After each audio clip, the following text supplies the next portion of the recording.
Let me just put the coffee down, the books down, and I appreciate your coming here. And as Chicago takes a turn in its weather, not for the better, but anyway, here we are. So I'm really looking forward to this because I've known Kathy Garver for several years, and we become good friends.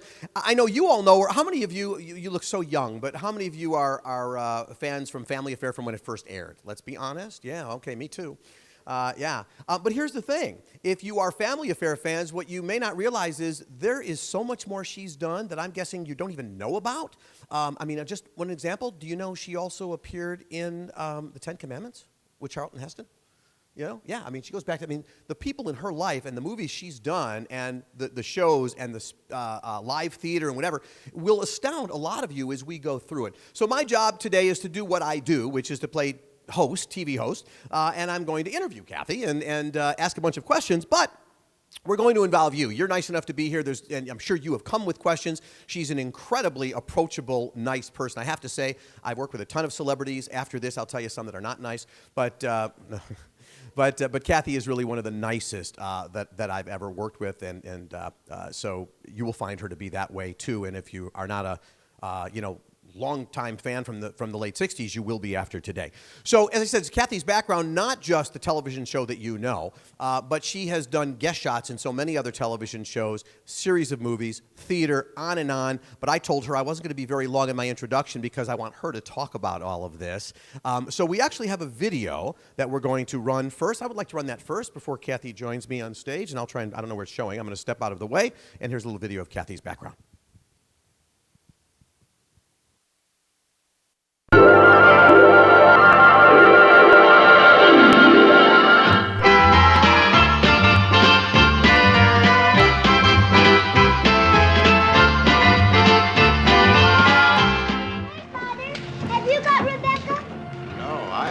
Rebecca. Here's the kneading trough. Sling it on your shoulders. This is a blessed day. Where's Rebecca? Here is Rebecca. Ben Caleb. Thank you. Can we take you? But I'm sorry, girls. Miss Carson has to change her dress and go to the theater with her guests. Goodbye and good luck. I told you we should have lined up right after school. But no, you had to. Look, that old man hadn't half so much time. A 15-year-old girl is something else again. Sissy is a lovely girl. However, I am not happy about the way you just dumped her off, make that abandoned her on my doorstep while I was in the wilds of Peru. I've thought it over and I want to go back to Terre Haute and live with the Graysons. You do? You mean really? I'm glad we have it settled. What? When you're a child like Buffy or Jody, it's easy to believe in the magic of people loving and caring. It was kind of foolish at my age.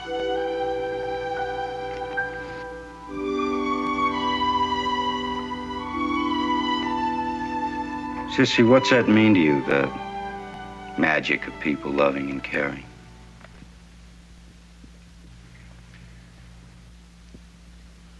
I'm not sure, Uncle Bill. I guess that's why I came to New York, to find out.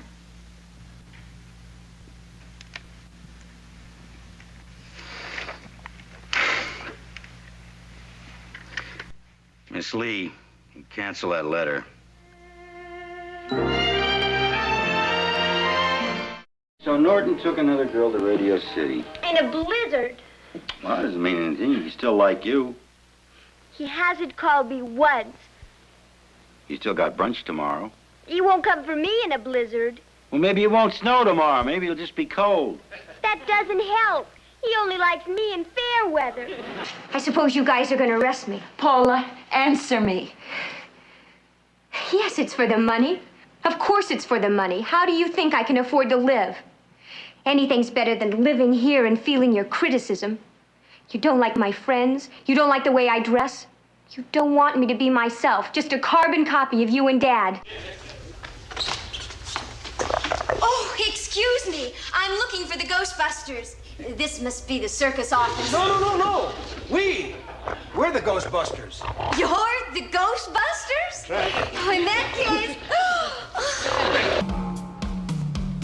Operation Sightseeing. Is that the code name? Get the tobacco or they kill you. Something tells me you've done this before.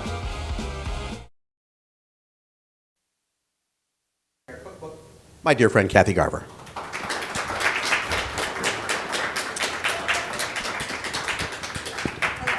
Hi. Can I My sit dear? outside? Oh, absolutely. Do you want? Yes. It's my better side. Fortunately, I don't have a good side, so. Here, let me help That you was my- out. Thank you. I'm all locked up, Kathy. My goodness. There you go. All right, here we go. All right. And I'm actually holding both books, not only Surviving Sisti, but the Family Affair Cookbook, Yes, which was my very first book. with all And sorts there's of. more to come. Yes.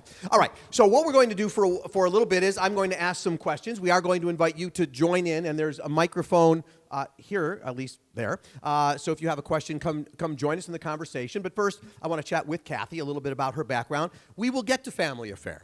And I promise you, and all sorts of questions about it. I know that's the interest for so many of you, but there's other things I want to ask you. Oh, are there, Paul? Yes. And what might those be? First of all, I've read your book. Well, thank you. Larry King doesn't read books. I read books. I know. And one of the things you wrote in the book, and I found it interesting, you didn't start off the book, you sort of said it maybe halfway through, but you said, I never wanted to be a star. I just wanted to be a working actress. Talk about that, and what's the distinction? Well, I think that there are so many things that one has to deal with, and especially now, and with celebrity. And what I really wanted to do was keep working. There are so many people that will get a starring role in a movie, or maybe two, and then you never hear from them again. And I did not want that to be my fate. I always wanted to be in the entertainment business. However, now, I think I would change that and said, well, why not be a star? I think that's pretty cool, and people are making millions and millions of dollars. But back then, it wasn't so much money, even if you were a star. So actually, I think I would change that young girl's attitude and goal. But when we think of some of the folks that got impacted, we'll talk a little bit later about what happens to some of them. That's correct. One of the interesting things, and again, we'll talk about your castmates like Buffy, who was played by Anissa Jones. She clearly, as you write about it, she had a stage mom, right? Oh. She was guided by the stage mom. But your mother was pretty influential in your career as well. Would you call her a stage mom? Absolutely not. She was the antithesis of the stage mom. And I think that also colored my career for a very long time because it was so put the kibosh on. I am in Chicago, right? Kibosh. That works. That's a Chicagoan word. That just came out. Put the kibosh on, oh, well, did you see me? I did that movie last night. And especially when you're a small child. And she really wanted me to try and be as normal as possible. So even when I was doing the 10 Commandments, and people might question, well, where have you been? You know, why weren't you in school? And she said, oh, well, just say I was doing something else. Don't go say, well, I was starring with, you know, Charlton Heston in this great epic movie. And so that kind of, I never sought publicity. This was probably another error now. See, and now You would do it all differently.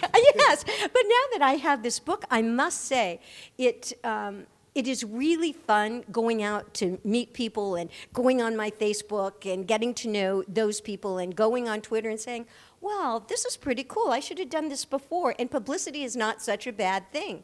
You get so many more experiences by engaging in that type of thing. And plus, it got to be #1 on Amazon for Hollywood history, and it won the best nonfiction book at Books by the Banks. Now, I never would have done that, hadn't I said, well, this not publicity thing is a bunch of malarkey.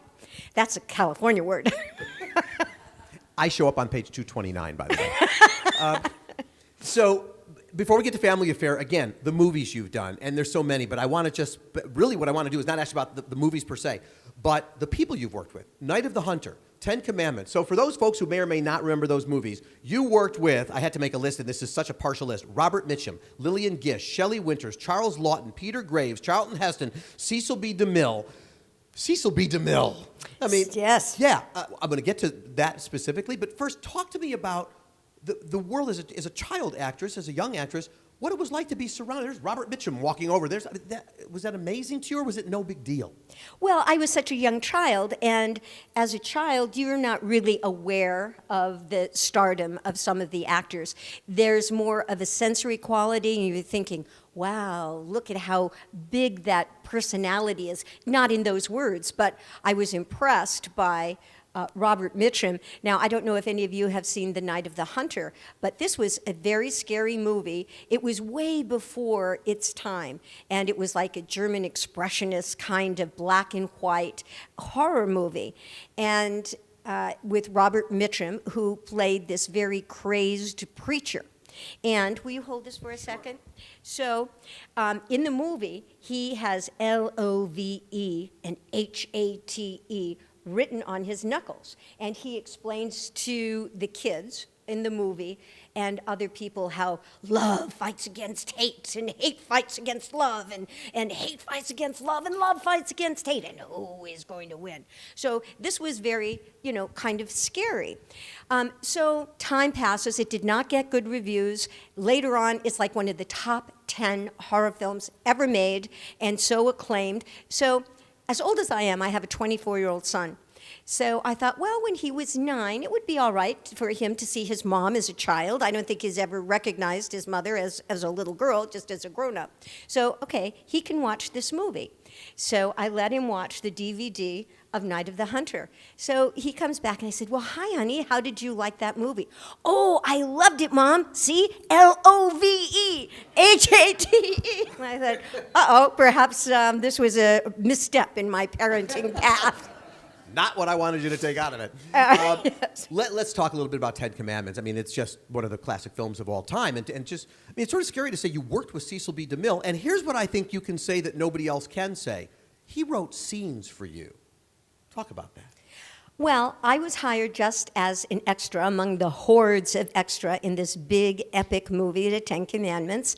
And my first scene was to be on a little wagon going through a rutted road when the Red Sea was closing. This was at the Exodus part of the movie.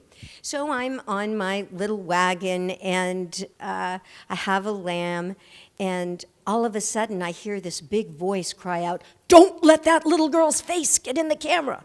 I said, did he mean me? What did I do? Is that God? We are doing the Ten Commandments, but it turned out it was not God. It was Cecil B. DeMille on this big crane and getting an overview of the whole scene. So we did that scene. My head was covered up, and then he descended on the big crane. I was lifted off the wagon. I go meet him. We chat, and then the associate producer told my mom, well, I think she's going to be on this movie a lot longer. What did that mean? Well, it meant that I was then on for 2 months. I had a principal part in the movie, and I was there in the big scene when the Red Sea closed. Now, imagine, if you will, we're on the Paramount stage. There's a big papier-mâché mountain built, and there's a road and another little mountain on the side. And to do this particular scene, DeMille had been setting up for like days for this. And on the catwalk above us were all these big vats of water. And when action came, all the water was to descend and get everybody wet. So we were almost all set up. And they had camels, and they had mules, and they had wagons and extras. And I was supposed to go from my perch in the mountain up into Nina Foch's arms. So finally, everything was set up. Now, DeMille worked with 3 cameras. He had one camera to get the master shot of everyone. Then he had another camera just to get another angle. And then, for good measure, he had another camera way up on the catwalk to get another angle. So finally, everything's set. He says, action! And the camels go, and the mules go, and the wagons go. I climb up my perch. All the water comes down. It was great. He says, cut! Great! He said, camera number 1, how was it for you? Oh, Mr. DeMille, I am so sorry, but a camel walked in front of the lens. I didn't get the shot. You didn't get the shot? Mr. DeMille, I am so, okay, all right, fine. Camera number 2. How is it for you? Oh, Mr. DeMille, I'm so sorry. There, water splashed in front of the lens. I didn't get the shot. You didn't get the shot? So he was not a very happy director at this point. Then he remembered the third cameraman way up on the catwalk. He said, cameraman number 3, how was it for you? Ready when you are, CB. You tell that story in the book. I love that. Well, that's a true story, and sometimes people call this an urban myth. It was an urban myth, yeah. Yes, and not only that, they wrote a whole play about this called Ready When You Are, CB, and it was based on that very same thing, but that was like in I Was There. Remember that? We are in a classic museum, so that was that TV show, I Was There, and I was, actually. Did you ever say, I'm ready for my close-up, Mr. DeMille? I have in the past, but certainly not to him. I love it. Yeah. What's interesting, too, is from all these roles, from that age into Family Affair, and we're getting to Family Affair very shortly, you almost never play your age, right? But the same is true with Jodie, Buffy. I mean, nobody's playing their age. So you still think that I'm 39? I do. Well, I know. That's why we're good friends. Yeah. No, it helps to be like 5'1" and to have a little baby face. So I can kind of play that. Even with Family Affair, they wanted a 15-year-old, and I was really, But it works. Yes, it does. Do you know, I actually have a question here. I'm not sure if it's appropriate to ask you about it, but you wrote about it, so it's up to you. You write a lot about the falsies. Paul, I swear to God, I knew I should have looked at these questions before I came. I said, I'm not going to show you my question, but you did. You wrote it.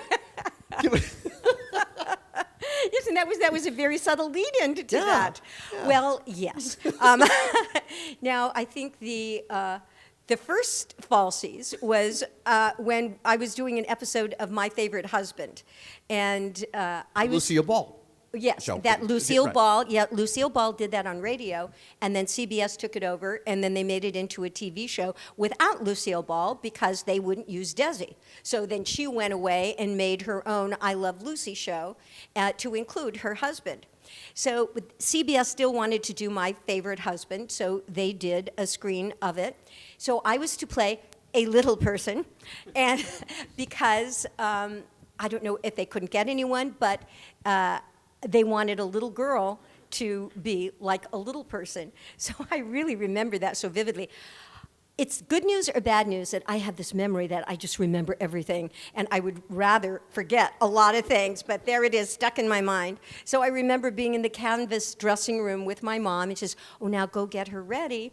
And so I was wearing this little tight skirt and this sweater, and then my mom brought in these little foam cups things. And I said, well, what are those? Do they go under your arms? What are those for? I said, Kathy, don't you know what those are?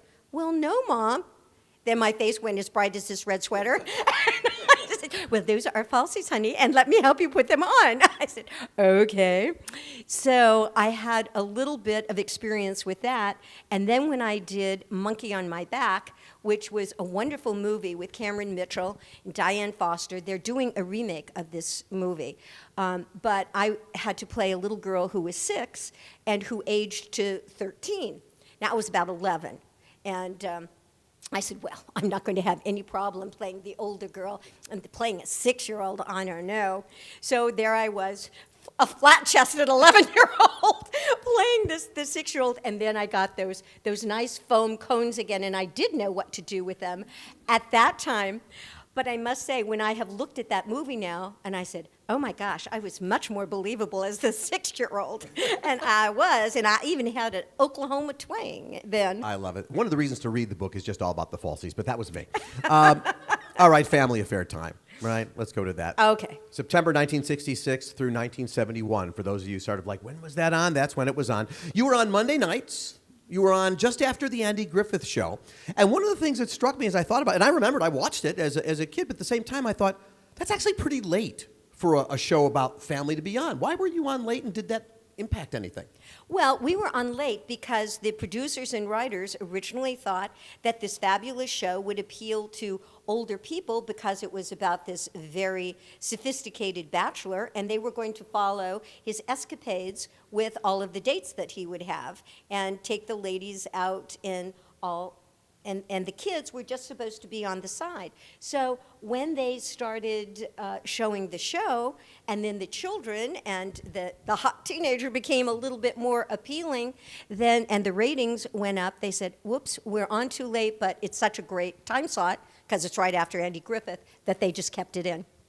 A lot of people think if I were to say to you, what is Family Affair, you'd say, oh, it's one of those situation comedies from the 60s. It wasn't. In fact, if anything, it's fair enough to call it, I think, a dramedy. And the episode that comes to my mind, because I watch it every Christmas, and the episode is Christmas Came a Little Early. And I got to tell you, remember that episode? And do you remember who played the guest star in that? Eve Plum? Yes, you're right. From the Brady. You had a lot of Brady Bunch people in your show, too. Yeah. They end up there. We'll talk about one more. But anyway, so I want to ask you, many of these episodes were very bittersweet, and some people remember it, some don't, but how do you feel about doing something that was a dramedy? Well, and I had a sense that it was a dramedy even when we were doing it, because it certainly wasn't a laughing, joking kind of show. And there was always the underpinning that these were orphans, and they lost their parents, and they are like transplanted to a whole different kind of world. And Family Affair was a show that never forgot the backstory and that kind of tryst and sadness that was an underpinning. And it was a very situational kind of comedy, if you will. And it became a classic. And it was one, Family Affair had a lot of firsts. It was like one of the first, not dysfunctional families, but alternate kind of family lifestyle. And it was one of the first shows that was in color. We have that great big kaleidoscope so people don't forget, oh, look, this show is in color. And that will never go out of my mind. Or mine. Yes. So you met Uncle Bill, Brian Keith, and some of you may know this, but you may not. You know, back then, to try and get a start, Brian Keith was huge. And Fred McMurray, that was all at the same time doing My Three Sons. So a lot of people were like, how do you ever, Don Feddersen, the producer, how did he get a Brian Keith? How did he get a Fred McMurray? They can't commit to, and these days, of course, a whole season is 13 weeks. It wasn't for you. It was, I think, 39 weeks, 36, 39 weeks to do a season. How do you get a Brian Keith to give you 39 weeks of his life? You call yourself Don Feddersen. Don Feddersen was our producer, and he was a very bright man, and it was, big movie stars into that little tiny box. Well, they're not going to do that. That was way beneath them. So in order to lure them, he said, look, you only have to appear in the TV series for 34 days, and then you're gone. And then you can go and do your movies. But that wasn't the biggest carrot. The biggest carrot was, if you do this, we will give you a piece of the show.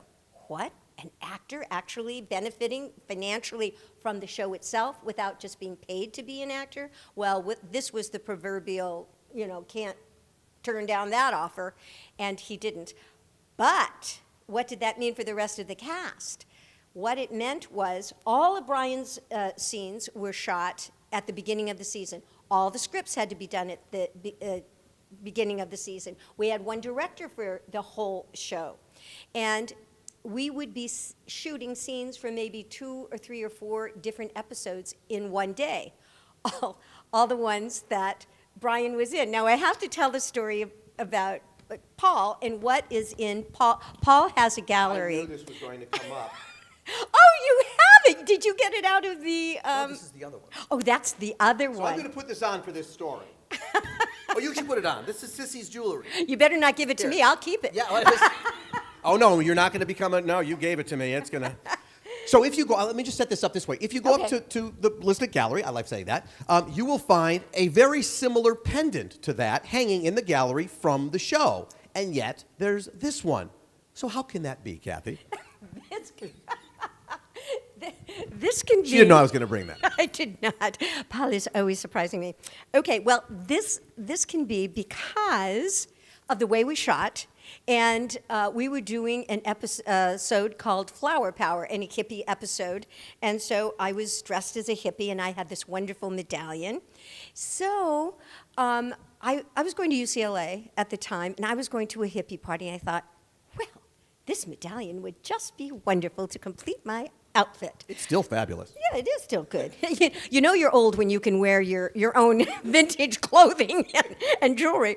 So I said, this is a wonderful piece. So I just kind of borrowed it from the set to wear with my outfit. Well, fast forward a month later, and we're now picking up the same episode and scenes that followed my scene with Brian Keith. Now he's not in it, but I'm in it with my medallion.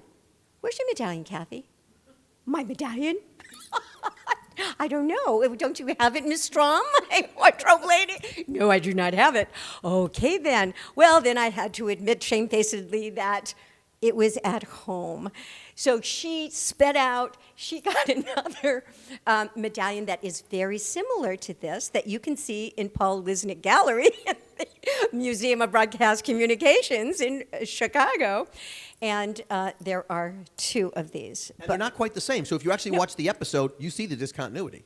Yes, yes. I just did a MeTV thing, and I was telling them that I have another one of this. So they're going to ferret it out and find, and then juxtapose the one scene with the right medallion and the other with the other medallion. So, yes. I love it. And you can take a picture of this one here, because it's the only time you may ever see it. Yes. Mr. French, I love...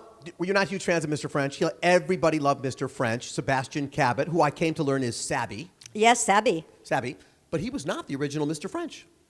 Well, he wasn't the first... Well, he was, but he wasn't supposed to be. Yes. He wasn't the first choice for Mr. French. They wanted Terry Thomas, who was a big star in England. You know him, the gap tooth?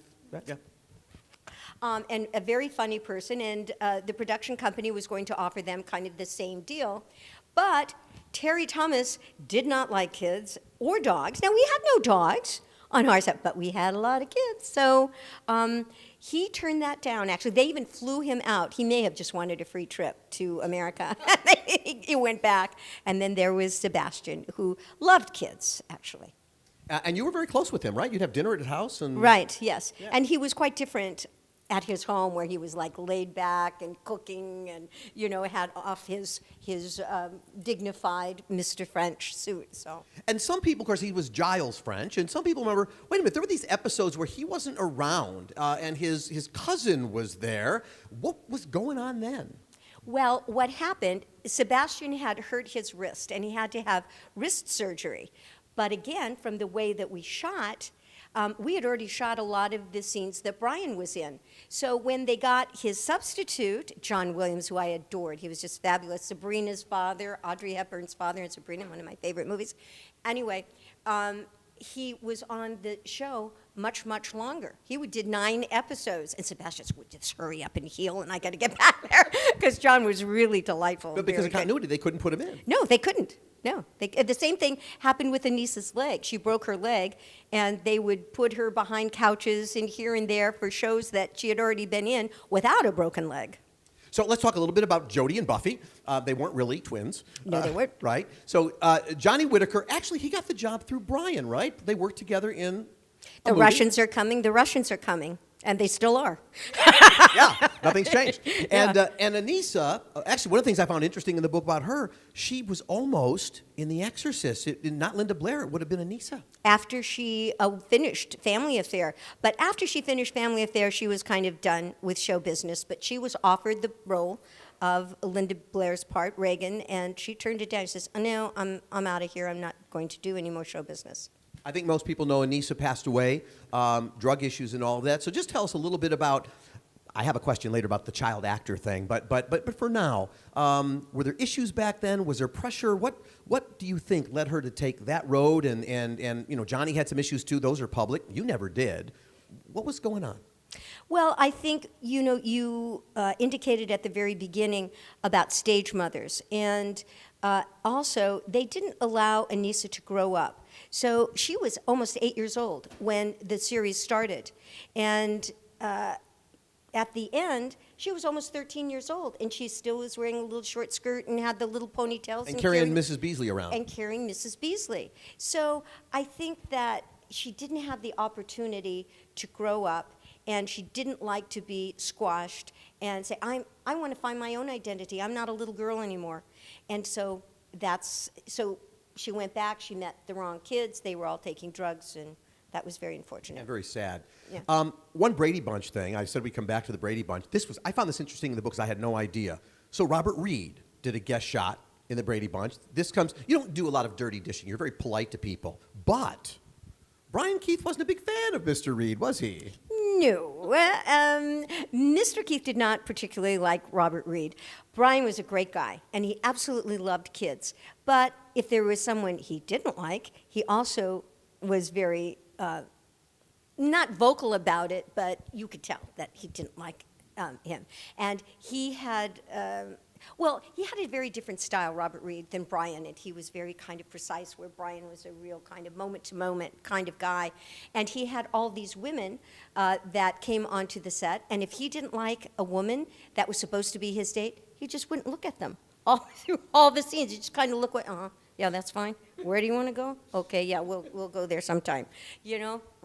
So he just was, but he didn't like Mr. Reed. But Mr. Reed didn't care because he went out and their show took our show's place. I was going to say, that was sort of in the end, the sort of the I'll show you, because when Family Affair went off the air of CBS, the thought was ABC would buy it, but ABC took the Brady Bunch instead. Went with the Brady Bunch instead. So yeah. Robert Reed gets, I suppose, the last laugh on that issue.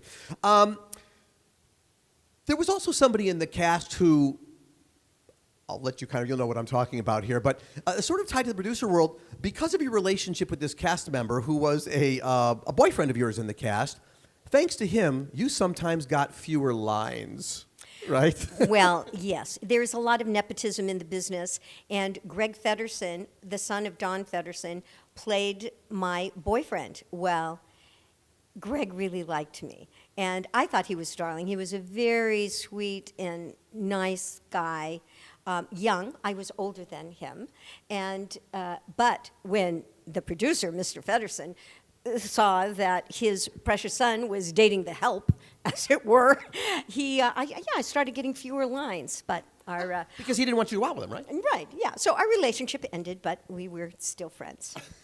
Even in Family Affair, people may not remember the guest stars, Nancy Walker, Ann Southern, Ida Lupino, Jackie Coogan. I mean, it's just sort of a who's who of these folks. And well, now you're a bit older as opposed to being the real child actor. So once again, were you sort of like, well, we're the stars of the show, welcome to our world, or you're like, wow, that's Jackie Coogan, Nancy Walker, this is pretty cool? No, we were always pleased to have guest stars. It's difficult, I think, for a guest star to come in to an established series because there's a rhythm that starts, and then you have someone that's just coming in for maybe like 2 or 3 days, and they have to adjust. But I was impressed with I was impressed with John Williams and Ida Lupino and Southern? Ann Southern, because that was the first thing I ever did was the Ann Southern show when I was like 7 years old. So, yeah. She went on to be the Countess. Yes, the Countess. On the Lucy show. Yes, right. So for your personal life, so that people can get a little familiar with that and your personal life, I'm going to let you tell that story in the focus of your favorite episode of Family Affair, because as I read the book, I got the feeling that your personal life was a reflection of the episode called A Waltz from Vienna. A Waltz from Vienna is like my favorite episode. And the character was kind of an amalgam of me and what the writers had envisioned and the backstory. But the Waltz from Vienna, I am a quarter Austrian, and I'm very romantic. And this particular episode, a prince is in love with me, Shades of Princess Diaries, and I thought, oh, well, yeah, I would like to be a princess. This is not a bad idea. So I'm in love with Karl Krug, I think his name was, and we fly to Vienna, and we're dancing, no Dancing with the Stars back then, I would have liked that. So we're dancing about, and then this girl turns him down. I know, now, I would not have turned him down, but my alter ego, Sissy, seemed to turn down this fabulous prince to go back. Yes, I was too young. I couldn't leave my family yet. I'd like to tell that to my 24-year-old son who is still in the basement. And not only is he still in the basement, he invited his girlfriend to live in the basement with him. Now, our 20-year-olds... He's still living Night of the Hunter. Loving it. No, I can't get rid... Not only, as I say, I can't get rid of him, he's inviting more people in. I said, read. So I've got a million more questions, but I'm watching our time too, and we've got the book signing. So if you have questions, I'm going to let you know this will be the time to begin thinking about them, all right? And we'll come to you. I think we do need to have you do it in the microphone because we're recording and broadcasting, so I'll ask you to kind of step over there, and that's how I'll know you have one. But until I see you, I have many more. So, but I want to go to other activities in your life as well. We'll move beyond family affairs, so if you have family affair questions, feel free to ask them. But other activities, what people may not know is... You were potentially, forget Eminem, you were actually our country's first rapper. See, as I say, I should have looked at these questions beforehand. Yes, I had a manager, I think it was like in 1971. Is it that long ago? My. So he was the manager of Tommy Boyce and Bobby Hart, who had written the songs for the Monkees and The Last Train to Clarksville. He also had Zsa Zsa Gabor as a client. It was a very eclectic group. And there was me. So it was Christmas. It was about this time. And he says, well, I think that we should have Tommy and Bobby write a song for you. I said, okay, fine. I've been singing and dancing since I was 3 at Meglin's Kitty Studios. Okay, let's do that. So they wrote this wonderful little Christmas ditty called Lem the Orphan Reindeer. Lem standing for Lunar Excursion Module, because there was all this space travel. So I said, okay. And so I'm excited, and I practiced my song, and I was playing the piano. I said, oh, this is going to be so much fun. They had a little children's chorus. So I go to that Tower Records, you know, the one in Hollywood that goes round and round and round. So I'm walking, and so I start to sing, in the very midst of nowhere, Santa hollers, whoa. And then they sing, whoa. What? Whoa. And they say, you're off key. I said, what do you mean I'm off key? I said, I've been singing since I was 3 years old. You're off key. No, I'm not off key. Well, you're off key. And I said, but we have an idea. Why don't you just say the words? Say the words. I know how to sing this. Say the words. So I recorded the whole thing with, in the very midst of nowhere, Santa hollered, whoa, it spied a tiny reindeer struggling in the snow. And then there's this children's chorus in the background, and that's why Paul calls me the first rapper. Look out. I don't know any rapper names. I can't. Chance? I don't know. Diddy. Diddy, P. Yeah. Diddy, all these kind of stuff? Yeah, all right. I was way before them. In the very midst of nowhere, Santa hollered, whoa! Yeah. Trying to get her to sing around the house is not easy. Okay. Now, again, and since, you know, over the last period of years, and I mentioned this when I introduced you, but you're on stage, you just did Tom Sawyer. I mean, you were in so many different places, so I just want you to fill people in a little bit, and then once again, questions that you have for Kathy, we're going to go ahead and take them. Yeah, you can walk right up to that mic. It's right over there. Would love to hear from you. But talk a little bit about, I mean, voiceovers, but there's just so many things that you're doing. You never left the profession. You didn't, like some people, go into insurance. Yeah? Not you. Well, you'll find in my book that once I finished doing TV, then I went on, and then I did stage, and then when I was done with stage, then I started a voiceover career. I recorded about 60 audiobooks, but I'll tell you one short story about Amy Tan. She was a wonderful author, and she had written a lot of books. And we did this one, Saving Fish from Drowning. And there is an award that you can win for audiobooks called the Audie Award. So we were nominated, and I called her up and I said, Amy, isn't this great? We won the Audie. And she said, yeah, but when they first called, I thought I'd won a car.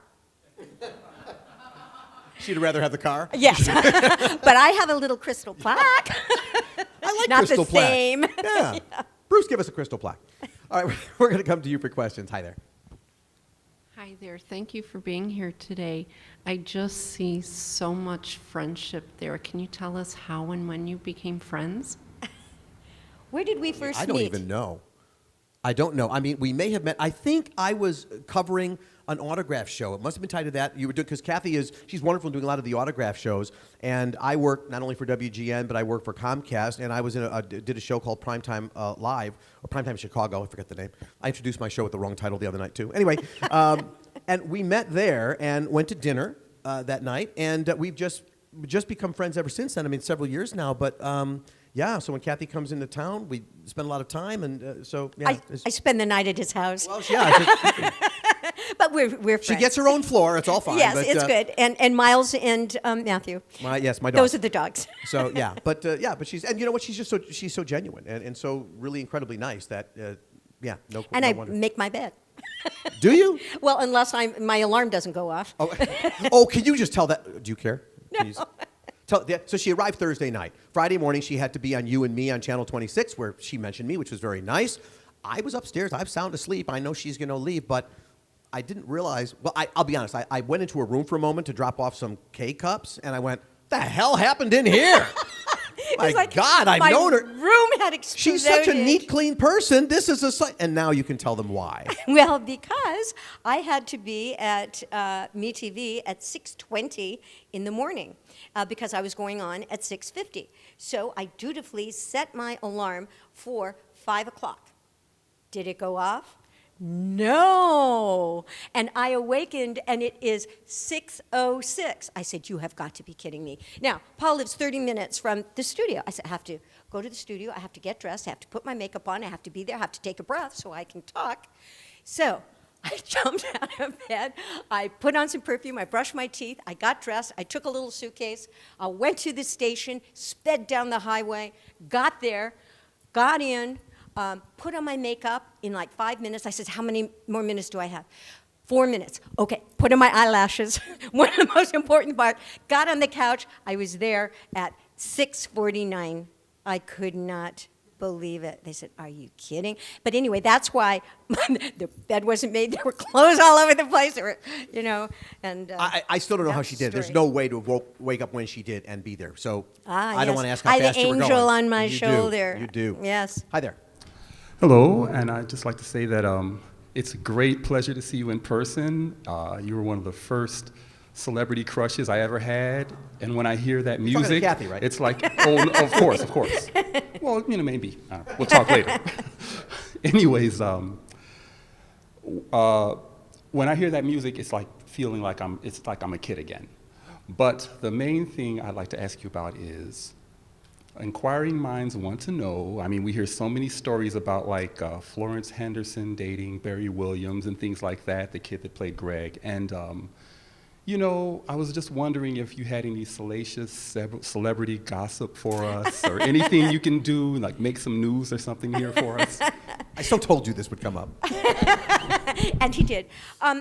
But, really, there were not very many, and that's what the producer yesterday asked me, Rob Morheim. He said, what are the juicy tidbits, in Family Affair? And I said, well, there really aren't any juicy tidbits. It was pretty tame. I think that the news comes when you look at the unfortunate things that happened to Anissa and Johnny, and I had some obstacles in my own life to overcome, things like houses burning down and my husband dying twice, and he's not dead anymore. Oh, he's well, and he's doing great. Well, yeah. and taking care of the dogs and watering and making sure the 24-year-olds are fed. And other things that are in the book. So I think that those things do make news, but it's more at the heart of people because everybody has something that's in their lives and some kind of obstacle that they have to get over. And I believe, and I say, it's surprising to me when I have gone on the book tour and I have talked to people, how people think the book is inspiring. And I certainly didn't write it to be inspiring. I was just telling, what happened in my life. And I think because it contains a lot of love, and that our show was about that, and that one can kind of conquer things just by keeping going, and never give up.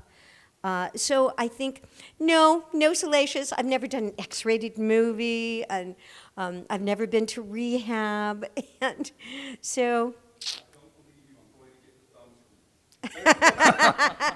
Well, let me just ask this. On the set, did Anissa, Johnny, was it a happy set? Was everybody getting along nicely? People got along pretty well, but there were a lot of jealousies. I mean, Sebastian wanted his trailer to be he would go out and measure, is my trailer as long as Brian's? Let me see, and the kids would always be whisked away to PR things, and so he says, well, I want some more publicity, and me, I was just a teenager, wanted to go to discos, and, I was finishing college, so those jealousies, didn't really ramp over too much. Okay. Other questions from you guys? Anything else? This is your chance. I'll give you this one last thing, because I know there's always I want to do it, but I'm afraid. So just one more chance. So because I haven't looking at you two back there, I'm getting the sense that one of you wants to ask a question, right? Am I right? I can tell. Do you want to ask something? You just look like you do. Okay. So I'll give you this last chance. But a quick question about the cookbook. So, a lot of people write cookbooks and all that, but can you give us a little sense of, do you actually cook these things? Did Sabby make some of these things? Give us the genesis of some of these recipes. Well, the first thing is every time that a food was mentioned on the series, there is a recipe that goes along with it. And then each character has its own chapter. So the kids have a very, very easy chapter, and Sebastian's is gourmet food. Mine is Sissy Sizzles. And then Brian's, of course, is Potent Potables, how to mix cocktails. So they all kind of reflect the characters of the people that are in it. By the way, when Sebastian was cooking, like at Andy Griffith, a lot of people thought that Aunt Bee, Frances Bavier, was this fabulous cook, and Jim Nabors is a friend, and he said she could not cook. So none of that. So, I think people thought Mr. French was making things. Was that stuff all just catered, that you would have dinner or meals? Well, that stuff was catered because it had to look a certain way, and there's food stylists, and it had to look under the camera and not melt. But when I would go over to his house for dinner, he really was a good cook, and he loved to cook, but he really liked to eat. And he looked it. Yes, he did. All right, I have one last question for you. Last chance. Any other questions that you have? I'm still looking at you. Do you want to ask anything you want to know? This is a good time. The most fun thing you've ever done? In my life? Going to Alaska with my son, who is, I think, 11 years old, and going up and taking a husky ride and being with, the wind and this. I love snow. That's because I'm from California. So I don't see it, and I am just enthralled with it. And to be on that husky ride with those dogs going and me pulling and my son just laughing, that is really the most fun thing I have ever done. That is, I love that. Did you guys get to treat, the Brady Bunch went to Hawaii, right? You had episodes like you were elsewhere. We didn't go anywhere. We built New York, we built Tahiti, we built, Austria. We didn't go anywhere. You referred to fake Tahiti in the book. That's why I asked. Yeah, so fake Tahiti. My final question for you, Kathy, and then for those that want, if you're going to do the book and have her sign it, I know you'll do that, and you're very, very, very nice about that. A lot of stars from the recent decades, whatever, don't embrace their characters. They're angry about, go up to some, I won't mention names, but there are people that you can go up to some and they'll get angry at you for even talking about this character they played. You've embraced it. Surviving Sissy, you don't pretend that you weren't Sissy Davis. Talk to me about the notion of why you embrace this versus not rejecting it.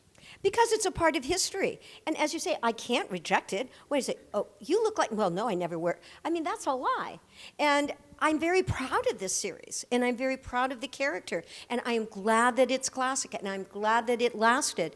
There are some things that do not last. There are some things, TV shows that are made all the time that are like, oh my gosh.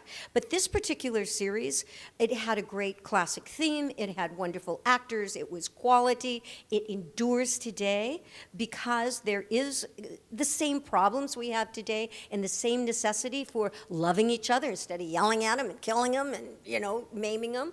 And so that's one of the reasons, and it hasn't affected me. Yes, so I did that. I said, oh, well, and actors, it's really horrible because, losing a job is one of the highest thing on your angst list. Well, actors are always losing jobs. You get a job, and, well, that's great. And now you don't have a job. Oh, you get another job. Then you don't have it. So it was great to have a nice, steady job. But it gave me enough ballast that I could go on, and I invested my money, even though it was very slim at that time, like in 66 to 71, and we only got residuals up till the 10th run. But what I did do was invest it, so I had a little bit of a mattress to, then if I didn't get a job, I could go do a play, or I could start my voiceover career, or do some other, I could now write, and I'm producing films and acting in films, and so it's probably not apparent to you that I was a speech major in college. You just tell me to shut up and do the bottom line. I do tend to go on a bit. But I'm glad you do. Well, thank you, Paul. All right. My pleasure. Please help me thank Kathy Garver, the wonderful actress and author. Thank you, Paul. Thank you. It's so fun to work with you this way. And I'm going to turn it over to Dr. Dumont. Thank you very much. If you would like to make your way to the autograph table, which is right next to the bookstore, Paul will take you over there. Copies of the Sissy book are $30. Portions of the proceeds will go to the museum, and the cookbook is available for $25, and you were able to sign both. And if you would like to head over there, just so you don't get trampled by the masses, we thank you again for joining us in Chicago. Thank you. Paul. Thank you, Sissy, Bruce. very Really much. appreciate it. Thank you all so much for coming.